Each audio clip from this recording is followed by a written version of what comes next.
Bienvenue dans la salle des monstres. Je vois que tu portes ton équipement de protection. C'est une bonne chose car pendant ta visite ici, ta sécurité n'est pas garantie. À chacun de tes pas, prends garde, car les monstres que tu verras sont les plus effrayants des contes japonais. S'ils ne te hantent pas pendant ta visite, ils hanteront tes rêves. Et laisse-moi te dire qu'aucun dessin animé n'aurait pu te préparer à ça. Je vois déjà le doute et la peur dans tes yeux. Alors commençons notre visite avant que tu ne perdes la petite lueur de courage qu'il te reste encore. Et quoi de mieux pour débuter que le Nopperabo ? Tu ne t'en rendras peut-être pas compte, mais il est heureux d'avoir de nouvelles victimes. Je veux dire, des visiteurs. Le Nopperabo ressemble à s'y méprendre à un être humain ordinaire. Du coup, il peut se fondre facilement dans la foule. Mais les choses deviennent assez étranges lorsque tu te retrouves face à face avec lui, car il n'a pas de visage du tout. Sa tête est comme une boule lisse, mais le Nopperabo est tout à fait inoffensif. Il ne fait qu'effrayer les gens, c'est tout. Dans les légendes et les histoires, il le fait généralement en se faisant passer pour quelqu'un de familier auprès de ses victimes. Une fois qu'il a attiré leur attention, son visage s'efface, comme un dessin avec une gomme. Il ne reste plus que sa peau blanche et sans traits, sans yeux, sans nez, sans bouche. Ainsi, comme tu peux l'imaginer, sa véritable identité reste un mystère. L'une des histoires du Nopperabo concerne un pêcheur paresseux. Malgré les avertissements de sa femme, il part pêcher la carpe d'ornement dans un étang impérial et sacré. En chemin, il rencontre un autre pêcheur qui lui conseille également de ne pas y aller. Il n'en tient pas compte. Une fois arrivé à l'étang, une belle jeune femme le supplie de ne pas pêcher. Mais il ne l'écoute pas non plus. C'est alors qu'elle efface son visage. Lorsque le pêcheur se réfugie chez lui, effrayé, sa femme le réprimande pour sa faute et... Attention, spoiler!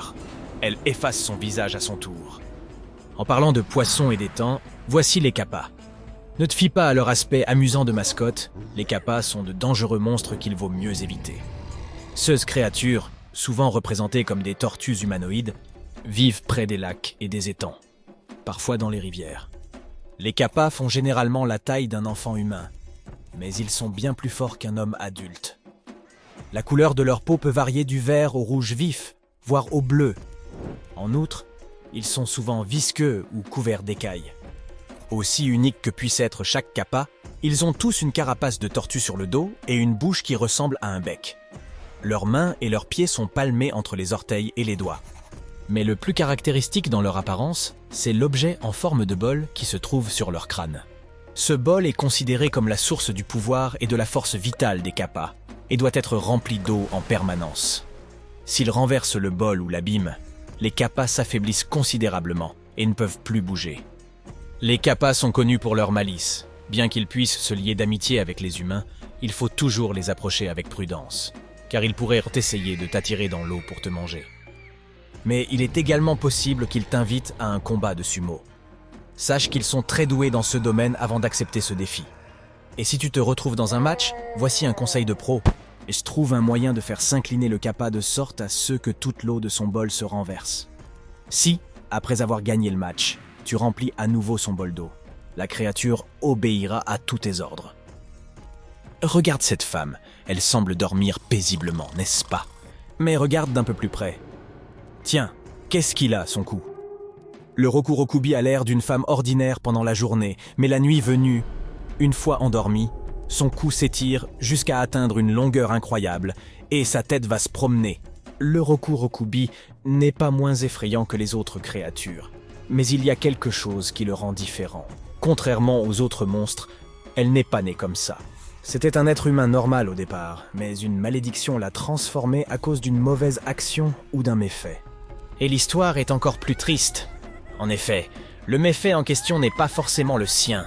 Dans de nombreux CA, c'est le mari ou le père du Rokurokubi qui a mal agi, mais c'est elle qui en paie les conséquences, car la malédiction ne touche que les femmes. Si tu te dis que le Rokurokubi ne doit pas être si dangereux ni effrayant avec son histoire déchirante, tu as raison. Sa tête peut parfois attaquer de petits animaux. Elle peut aussi faire des farces aux gens qui la croisent, mais c'est à peu près tout. Ce qu'elle aime par-dessus tout lors de ses voyages nocturnes, c'est lécher l'huile des lampes avec sa longue langue. Et oui, comme on dit, tous les goûts sont dans la nature. Le Nukekubi est la sœur du Rokurokubi. C'est une version améliorée et bien plus effrayante de ce monstre paisible, un peu comme un Pokémon. Alors que la tête du Rokurokubi est toujours attachée à son cou, celle du Nukekubi peut se détacher et flotter loin de son corps. Mais le pire, c'est qu'il lui arrive d'être assoiffé de sang. C'est alors que sa tête commence à s'attaquer aux humains pour étancher sa soif.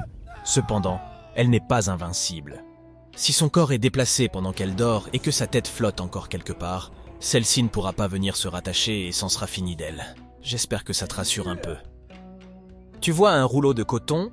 Je vois un monstre qui peut mettre ta vie en danger. Dans les contes populaires japonais, en particulier dans le mythe du Tsukumogami, les objets inanimés reçoivent une âme et peuvent donc devenir vivants et conscients après avoir servi leur propriétaire pendant une centaine d'années. Bien qu'ils soient généralement inoffensifs, ils peuvent avoir tendance à jouer de petites tours aux gens qui les croisent. Mais il arrive aussi qu'ils se mettent en colère et cherchent à se venger. Si les gens les ont jetés ou ne les ont pas bien traités, ils peuvent s'unir et attaquer. L'Itanmomen est l'un de ces monstres objets. Ces draps longs et étroits qu'on utilise pour fabriquer des vêtements peuvent être aperçus volant dans le ciel nocturne. Ils sont souvent malveillants et attaquent les gens en s'enroulant autour de leur visage et de leur cou afin de les étrangler ou de les étouffer.